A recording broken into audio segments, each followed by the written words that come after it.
এখন আমরা easy physics বই থেকে সমাধান করব ময়মনসিংহ বোর্ড 2020 সালের প্রশ্নটি।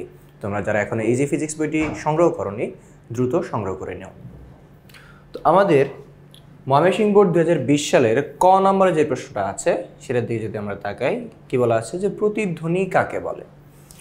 তো এই প্রশ্নটা অনেকগুলো বোর্ড কোয়েশ্চেনের থেকে আসছে, তো এইটাতে চলে আসছে, মানে খুবই একটা ইম্পর্টেন্ট প্রশ্ন। দেখো কি বলছে, যখন প্রতিফলিত শব্দ মূল শব্দ থেকে আলাদা হয়ে মূল শব্দের পুনরাবৃত্তি করে তখন ওই প্রতিফলিত শব্দকে প্রতিধ্বনি বলে। আরেকবার বলতেছি, যখন প্রতিফলিত শব্দ মূল শব্দ থেকে আলাদা হয়ে মূল শব্দের পুনরাবৃত্তি করে তখন ওই প্রতিফলিত শব্দকে প্রতিধ্বনি বলে। দ্বিতীয় প্রশ্ন যে খ নাম্বারটা, সুরশলাকার কম্পমান বাহুর গতি একটি স্পন্দন গতি ব্যাখ্যা করো। তো স্পন্দন গতি জিনিসটা কি, যে আমরা জানি পর্যাবৃত্ত গতি সম্পন্ন কোনো বস্তু যদি তার পর্যায়কালের অর্ধেক সময় একদিকে গতিশীল থাকে এবং বাকি অর্ধেক সময় যদি বিপরীত দিকে গতিশীল থাকে তাহলে ওই বস্তুকে আমরা বলি স্পন্দন গতি সম্পন্ন কোনো বস্তু। ওকে, এই যে তাহলে এর গতিকে আমরা স্পন্দন গতি বলে থাকি। এখন কম্পনের সময় সুরশলাকা বা যে টিউনিং ফর্ক থাকে, এই সুরশলাকার যে কোনো বাহু কম্পনের পর্যায়কালের অর্ধেক সময় যেদিকে থাকে বাকি অর্ধেক সময় তার বিপরীত দিকে থাকে। সুরশলাকাকে যদি আঘাত করা হয় তাহলে হচ্ছে কি সুরশলাকাটা এইভাবে যেভাবে কাঁপতে থাকে। তোমরা যদি এর স্লো মোশন ভিডিও দেখে থাকো তাহলে সে দেখবা যে সে একবার এদিকে যায় একবার এদিকে যায়। ওকে, তাহলে এখান থেকে যদি রওনা শুরু করে তাহলে এখানে গিয়ে আবার এখানে আসলে কি একটা পর্যায় হয়। আর এই সময়টাতে হচ্ছে কি যেই সময় লাগে, মানে এই ঘটনাটাতে যে সময় লাগে সেটাকে বলা হয় পর্যায়কাল। তো তার পর্যায়কালের অর্ধেক সময় একদিকে এবং বাকি অর্ধেক সময় তার বিপরীত দিকে গতিশীল থাকতেছে সুরশলাকার বাহুটা। এই জন্য আমরা সুরশলাকার গতিকে আমরা স্পন্দন গতি বলতে পারি। তো এখানে হচ্ছে তাই বলছে যে ফলে স্পন্দন গতির সংজ্ঞা অনুসারে কম্পনশীল সুরশলাকার গতি হচ্ছে একটা স্পন্দন গতি। এরপরে আমরা গ নাম্বার প্রশ্নে চলে যাই। গ নাম্বারে কি জিজ্ঞেস করছে সে দেখো। তো গ নাম্বারে যাওয়ার আগে আমাদের এখানে উদ্দীপকটা একটু দেখতে হবে। তো এখানে দুইটা দৃশ্যকল্প দেওয়া আছে। যে দৃশ্যকল্প একে বলা আছে যে একটি স্থানে কোনো শব্দের বেগ 350 মিটার পার সেকেন্ড, এটা হচ্ছে গিয়ে শব্দের বেগ 350 মিটার পার সেকেন্ড, আর শব্দটির তরঙ্গ দৈর্ঘ্য দেওয়া আছে হচ্ছে গিয়ে 0.7 মিটার। তরঙ্গ দৈর্ঘ্য 0.7 মিটার, অর্থাৎ এটা হচ্ছে গিয়ে ভি এর মান, এটা হচ্ছে কি ল্যামডার মান। ওকে, আচ্ছা।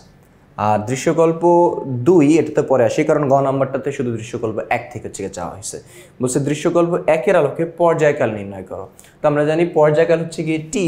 তো পর্যায়কাল টি বের করতে হলে কী করতে হবে, আমাদের সূত্র কি 1/f।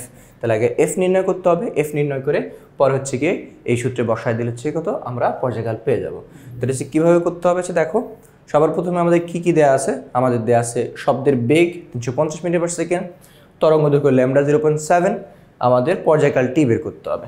তো পর্যায়কালের জন্য হচ্ছে গিয়ে সবার আগে কী করতে হবে, কম্পাঙ্ক এফ নির্ণয় করতে হবে। তারপরে হচ্ছে গিয়ে এই পর্যায়কাল টি ইজ ইকুয়াল টু 1/f এই সূত্রে বসায় দিতে হবে, যেরকম হচ্ছে আমরা বলছিলাম।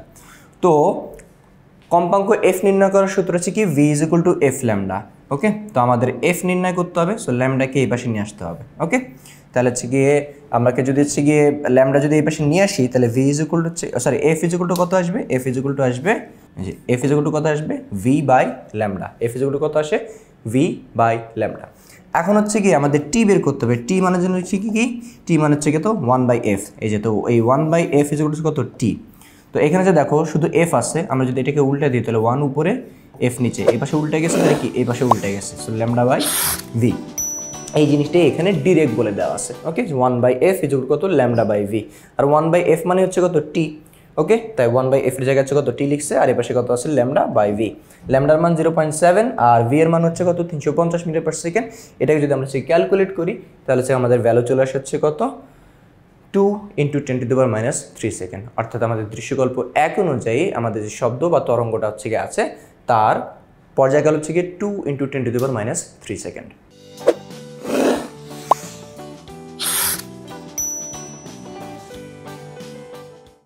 এখন আমরা ঘ নম্বর প্রশ্নটার দিকে তাকাই। দেখো ঘ নম্বর প্রশ্নে কি জিজ্ঞেস করছে। তো ঘ নম্বর প্রশ্নে যেটা জিজ্ঞেস করছে তার আগে আমাদের দৃশ্যকল্প 2টা একটু দেখতে হবে। দৃশ্যকল্প 2-এ কি আছে যে একটি পানিপূর্ণ লোহার নলের দৈর্ঘ্য 513 মিটার, পানি ও লোহায় শব্দের বেগ যথাক্রমে 1440 মিটার পার সেকেন্ড এবং 5130 মিটার পার সেকেন্ড। অর্থাৎ পানিতে বেগটা হচ্ছে 1440 এবং লোহার মধ্যে হচ্ছে শব্দের বেগ 5130। এই হচ্ছে ইনফরমেশন। এখন আমাদের কোয়েশ্চেনে বলা আছে যে দৃশ্যকল্প 2 এর নলটির কোনো প্রান্তে একবার আঘাত করলে অপর প্রান্তে একাধিকবার শব্দ শোনার কারণ বিশ্লেষণ করো। মানে এই মনে করছে কি পাইপ বা হচ্ছে লোহার নল, এই পাশে যদি আমি আঘাত করি তাহলে ওই পাশে কেউ যদি কান পেতে রাখে তাহলে হচ্ছে গিয়ে একটা অথবা ক্ষেত্র বিশেষে দুইটাও শব্দ শোনা যাইতে হচ্ছে গিয়ে পারে। তো দুইটা শব্দ হচ্ছে গিয়ে বলছে এখানে শুনতে পাওয়া যায়, বাট কেন শুনতে পাওয়া যায়? তো হচ্ছে গিয়ে দেখো যে কেন শুনতে পাওয়া যায়, আমাদের এখানে সুন্দরভাবে অ্যান্সার করা আছে। তো আমাদের কি কি হচ্ছে কি ইনফরমেশন দেওয়া ছিল যে আমাদের পাইপ বা যে নল যেটা ছিল তার দৈর্ঘ্য হচ্ছে গিয়ে কত 513 মিটার, ডি ইকুয়াল হচ্ছে কত 513 মিটার, এখানে হচ্ছে মিটারটা হচ্ছে গিয়ে হবে। আর পানিতে শব্দের বেগ 1440 meter per second, V W লিখলাম। আর লোহাতে শব্দের বেগ ভি আই, আয়রন তাই হচ্ছে গিয়ে লিখলাম লোহার ইংরেজি আয়রন, তাই ভি আই কত 5130 মিটার পার সেকেন্ড। ওকে, এখন একটা জিনিস হচ্ছে খেয়াল করো যে এইটা যদি হচ্ছে কত আমার যদি হচ্ছে গিয়ে লোহার পাইপ হয়ে থাকে, ঠিক আছে, লোহার হচ্ছে কি পাইপ হয়ে থাকে, আর এর ভিতরে হচ্ছে কি আছে পানিপূর্ণ লোহার পাইপ বলছে, তাই তো, এর ভিতরে হচ্ছে কি আছে পানি আছে। এখন আমি যদি এই পাশে যদি আঘাত করি, পাইপের এক প্রান্তে যদি আঘাত করি তাহলে হচ্ছে গিয়ে শব্দ দুইটা জিনিসের মধ্যে দিয়ে যাবে। প্রথমত হচ্ছে কি শব্দ যাবে পানির ভিতর দিয়ে, আর দ্বিতীয়ত হচ্ছে কোন দিক দিয়ে যাবে, দ্বিতীয় হচ্ছে যাওয়ার কথা হচ্ছে কি আমাদের এই যে লোহা আছে লোহার মধ্য দিয়ে। তাহলে হচ্ছে কি এখানে দুইটা ভিন্ন বস্তু আছে, একটা হচ্ছে কি লোহা, একটা হচ্ছে কি পানি। আমি যদি এক পাশে আঘাত করি তাহলে হচ্ছে কি পানির কণাগুলোও কম্পিত হবে, অর্থাৎ শব্দটা পানির মধ্যে দিয়েও যাবে আবার কি লোহার মধ্যে দিয়েও যাবে। তাইলে শব্দটা এই পাশ থেকে এই পাশে দুইটা জিনিসের মধ্যে দিয়ে শব্দ যাবে, অর্থাৎ দুইটা শব্দ শুনতে পাওয়া যাবে। প্রথম কথা হচ্ছে গিয়ে যে লোহার মধ্যে দিয়ে শব্দটা এই পাশ থেকে এই পাশে যেতে একটা সময় লাগবে, আর পানির মধ্যে দিয়ে শব্দটা এই পাশ থেকে এই পাশে যেতে আরেকটা সময় লাগবে।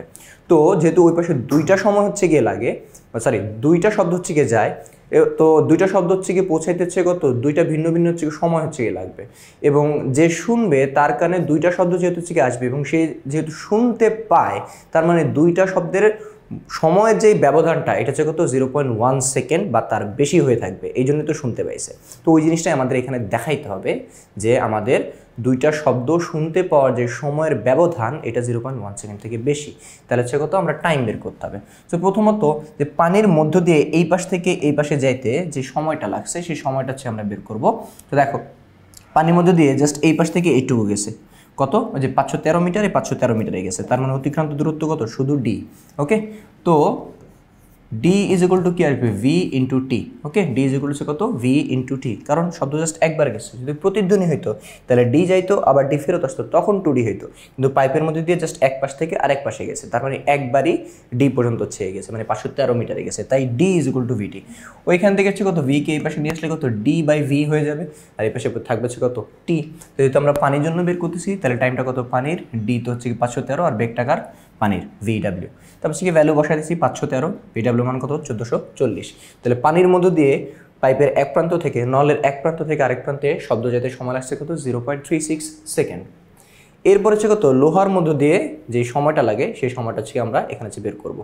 তো সিমিলার ওয়েতে টি ইজ ইকুয়াল টু কত ডি বাই ভি, তো T I is equal to কত ডি বাই ভি আই, যেহেতু লোহার মধ্যে দিয়ে যেতেছে তাহলে টাইম টাকার লোহার মধ্যে দিয়ে যাওয়ার সময় ডি তো ডি, ওই একটাই ডি একই পরিমাণ দূরত্ব অতিক্রম করবে, আর ভি আই বেগটা হবে কি লোহার মধ্যে দিয়ে বেগ।